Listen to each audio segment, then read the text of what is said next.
Hey guys, welcome to the Liberal Hive Mind, a channel solely focused on exposing the abundant hypocrisy of the left. Alright, so the presidential matchup is set, and again that question we keep coming back to, can Kamala Harris handle the heat of a general election? She's got to do a couple things here really well, but one of the most important things is Kamala Harris has to define herself. She needs to make herself a recognizable political brand that actually stands for something, but instead it seems like Kamala Harris might be making a little bit of a rookie mistake here. She's hiding in Biden's basement and essentially allowing her opponents, and that of course also means Donald Trump, to essentially define her. And Trump's now doing what Trump does best. He's going on the offensive, now labeling Kamala Harris Comrade Kamala. She's being defined by her opponents in the media, and really by some of her allies, as being way too far left-wing. It seems the code to this election has been found, and of course the dynamic's getting interesting. The decision is, do you want freedom or do you want communism? That's really the way I see it, at least. We got some stuff to get into, so let's roll the tape. Alright folks, so obviously the Trump campaign's following what's been going on, and they're seizing the day, carpe diem.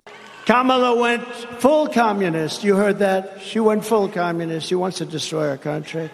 After causing catastrophic inflation, Comrade Kamala announced that she wants to institute socialist price controls. You saw that. Never worked before, never ever worked.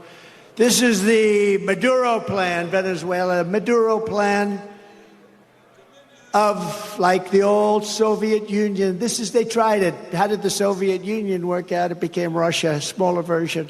It was a smaller version. It will cause rationing, hunger, and skyrocketing prices, just like their Inflation Reduction Act caused, one of the great scams of all time. They got it approved with a beautiful name, Inflation Reduction, because inflation under their system has been so bad.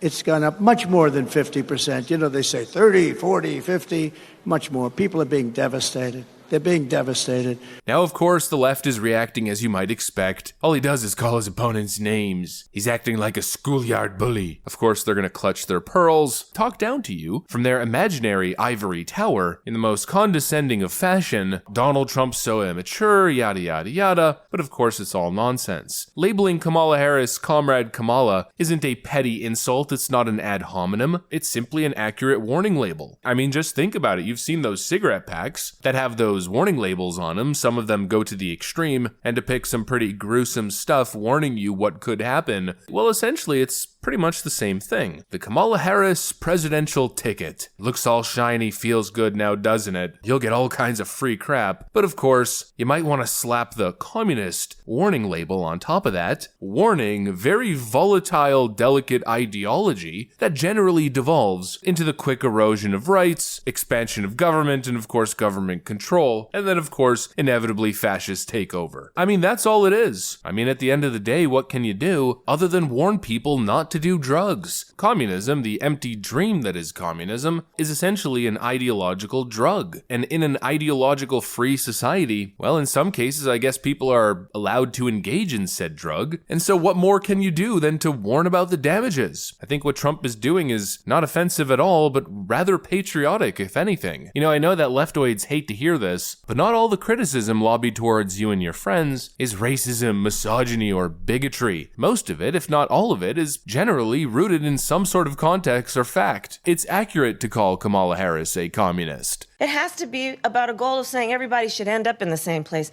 And since we didn't start in the same place, some folks might need more. Equitable distribution. Giving resources based on equity, understanding that we fight for equality, but we also need to fight for equity, understanding not everyone starts out at the same place. Proud of the fact that we understand equality is important, but not everybody starts out on the same base. It's also accurate to call Kamala Harris a wannabe petty tyrant. Ever seen this clip? I will snatch their patent so that we will take over. And yes, we can do that. Yes, we can do that. Yes, we can do that. It's the question is, do you have the will to do it? I have the will to do it. Yeah, that's Kamala Harris. Actually, there's also a little bit more history towards that sort of way of thinking. I learned, I think I was, 22 when I started that work. I learned that with the swipe of my pen, I could charge someone with the lowest level offense. And because of the swipe of my pen, that person could be arrested. They could sit in jail for at least 48 hours. They could lose time from work, and their family maybe lose their job. They'd have to come out of their own pocket to help hire a lawyer. They'd lose standing in their community. All because of the swipe of my pen. Weeks later, I could dismiss the charges, but their life would forever be changed. So I learned at a very young age the power. Yeah, I don't know about you guys, but the comrade label kinda seems merited in a way. I mean, for Pete's sakes, when CNN is calling Kamala Harris's policy proposals totally unworkable Soviet Union-style price controls, well then you know you might just be a little bit too far left, and the Trump team's gotta continue driving that point every single frickin' day from today all the way to election day. I mean, the people gotta know, and the label is already starting to hurt them. The Democrats are trying so desperately to run away from that far leftist socialist label. They know it's toxic, and the moment it gets attached to them, all of a sudden they become incredibly defensive. All of a sudden, the moment they're out of San Francisco, or Portland, or Manhattan, or wherever, all of a sudden, they become little denying Dannies. Who, me? Socialism? No, never. I would never. I've never even heard of Karl Marx, every single frickin' time. And now obviously they're doing the same thing, flopping around like a frickin' fish, trying to wiggle their way out of this one. It's even going to this extent. Donald Trump and his allies are already starting to lay the groundwork to contest the election results in November.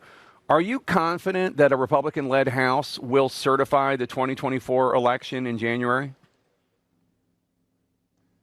I'm confident that we're going to do everything that we need to do over the next few months to make sure that House Democrats take back the majority so that the American people do not have to encounter that question. It is a reality that far too many of my extreme MAGA Republican colleagues in the House have engaged in election denial, conspiracy theories, and have tried to undermine the very fabric of our democracy and the peaceful transfer of power. By the way, Jake, that's what Trump's Project 2025 is all about. The extreme MAGA Republicans want total control over the lives of the American people, total control over our government, and total control over our democracy. And we've got to stop it from happening.